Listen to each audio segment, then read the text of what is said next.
Okay, this is the last example of DH convention. This one is going to be a little bit more tedious because we are having three-dimensional configuration for everything. So we got the fourth joint, fifth joint, and sixth joints. That's start to define all the required components for the table. Because before we can get correct calculation, we must know all the coefficients of the four parameters. So let's do that. Link 4, 5, and 6. We need to know AI, alpha I, DI, and zeta I. Okay, so clearly for this specific joint, I got zeta 4 because it's rotational. And the distance between those two, they have no offset because z4 obviously together with z5 and together with z3. So we got 0 over here, and the alpha is going to change from z3 to z4.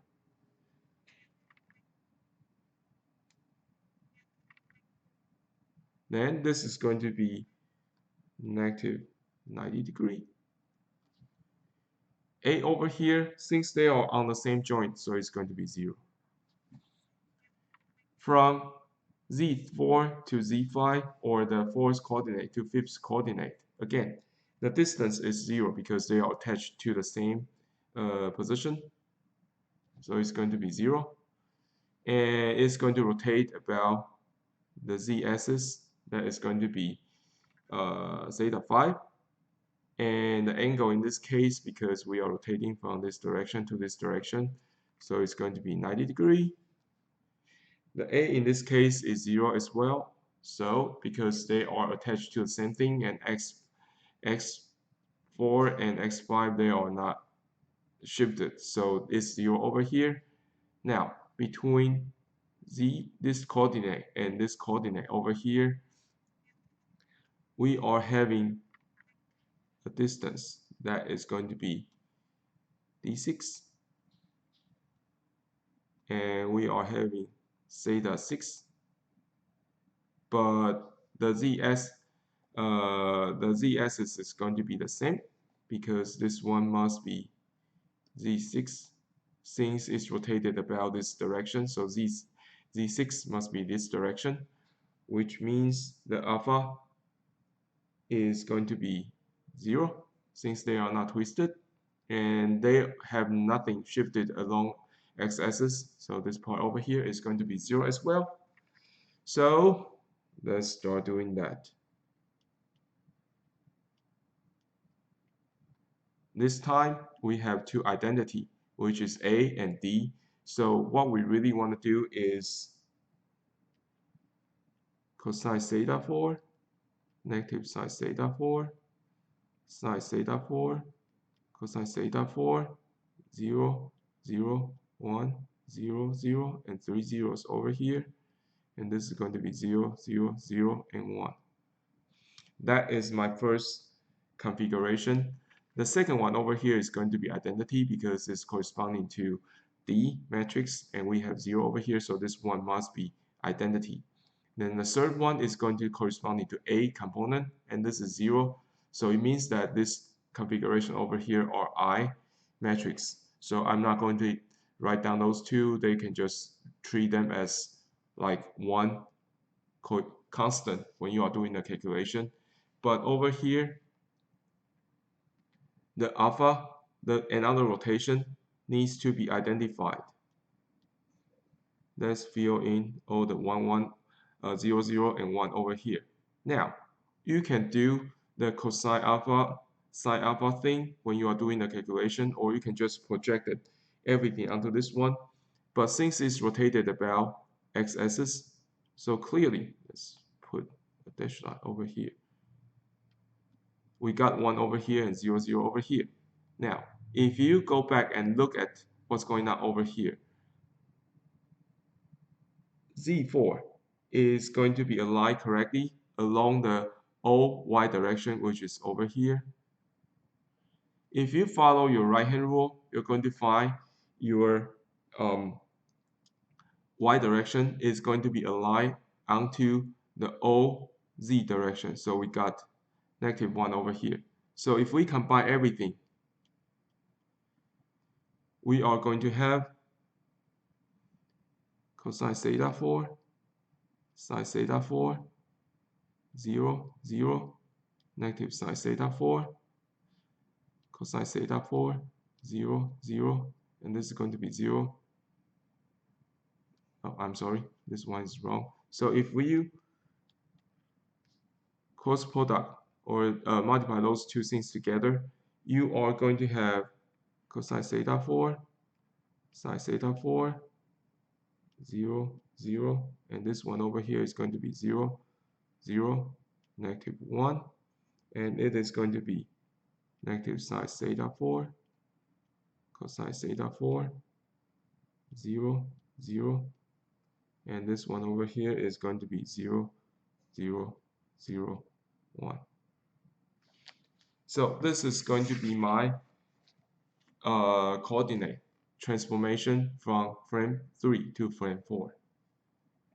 If we keep out using this table over here to synthesize H4 to phi, what we have is we have theta phi along the axis, we have alpha along x-axis. A and D, those two translation metrics are both zeros, so we just have identity in between. So let's do that.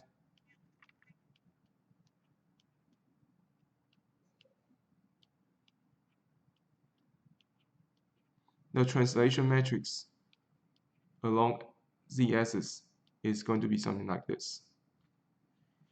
And the two translation metrics, they are just I matrix, 4 by 4, 4 by 4. And we do rotate 90 degrees over here. The basic setup is going to be 1, 0, 0, and 0, 0. Those two are the cosine 90 degree and sine 90 degree. If we do something like that, you're going to find out it's going to be 0, -1 over here, and it's going to be 1 and 0 over here. So H4 to phi can be defined as cosine theta phi, sine theta phi, 0, 0, 0, 0, -1, sine theta phi, negative cosine theta phi, 0, and of course this one over here is going to be something like this. Pretty straightforward. Now if we try to do H5 to 6, go back to the previous slides. This time we do have translation, which is D6, but the matrix corresponding to AI and alpha I, they are going to be identity. So if we do something like this, we are having cosine theta 6, sine theta 6, negative sine theta 6, cosine theta 6, 0, 0, 0, 0, 1, 0, 0, 0, 0, 0, 0, and 1. For the translation, it is going to be 1, 0, 0, 0, 0, 1, 0, 0, 0, 0, 1, 0, and this one over here, I got D6 as one of the component over here. The other two, they are identity. So you can just do something like this. If we do the calculation or expand this one, we got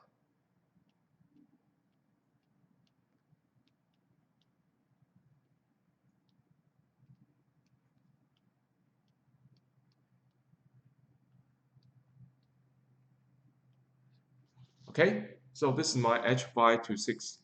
If we try to find our transformation matrix, that is going to be 3 to 4, 4 to 5, and 5 to 6.